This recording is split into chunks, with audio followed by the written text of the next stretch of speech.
آج کا میرا عنوان ہے قاری محمد طیب صاحب محتمم دارالعلوم دیوبند کی ترتیب دی ہوئی کتاب ارواح ثلاثہ۔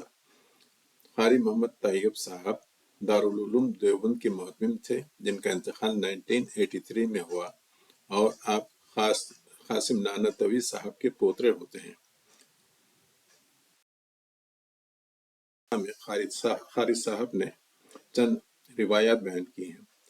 پیج نمبر 171 پر ایک روایت ہے کہ حاجیوں کا جہاز سمندر میں طوفان میں پھنس گیا تھا، تو ایک حاجی کے یعنی نیم خوابی کی حالت میں ایک حاجی کے اس میں حاجی امداد اللہ مہاجر مکی آئے اور بولے کہ ارے بھائی تم لوگ پریشان مت ہو، جہاز ڈوبے گا نہیں۔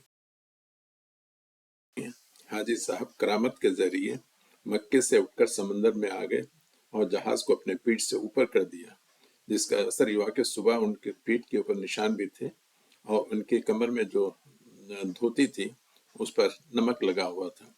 اور جب لوگوں نے ان سے پوچھا تو بولے کہ ہاں اللہ تعالیٰ، جو آخری جملہ ہے، اللہ تعالیٰ بعض وقت نے کسی بندے کی صورت سے کام لے لیتے ہیں، یعنی امداد اللہ مہاجر مکی اس وقت اللہ تعالیٰ کا اوتار بنے ہوئے تھے جس وقت انہوں نے جہاز کو نجات دی۔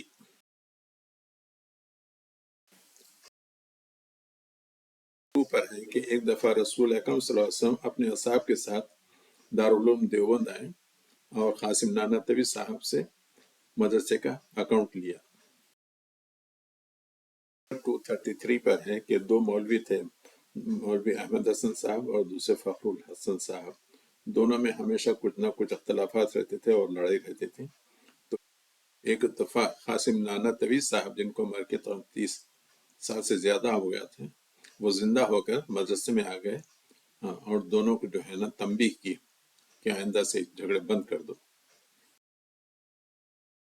154 پر ہے کہ کوئی ایک صاحب تھے مولوی شاہ محمد عمر، ان کو رسول اکرم صلی اللہ علیہ وسلم کی بہت زیارت ہوا کرتی خواب میں، یعنی خواب میں بہت زیادہ زیارت ہوا کرتی۔ تو لوگوں نے کہا کہ جب آپ کو اتنی زیارت ہو رہی تو ہمارے لیے بھی کرو۔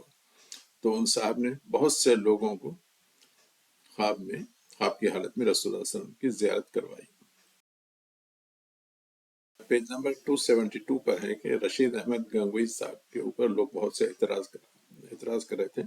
اس زمانے میں ایک کتاب شائع ہوئی تھی براہین قاطعہ، اس کتاب کے اوپر۔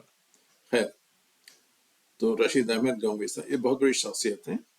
قاسم نانوتوی صاحب کا انتقال 1879 میں ہونے کے بعد یہ رئیس جامعہ تھے، یعنی دارالعلوم کے صدر رہے۔ 1908 میں ان کا انتقال ہوا۔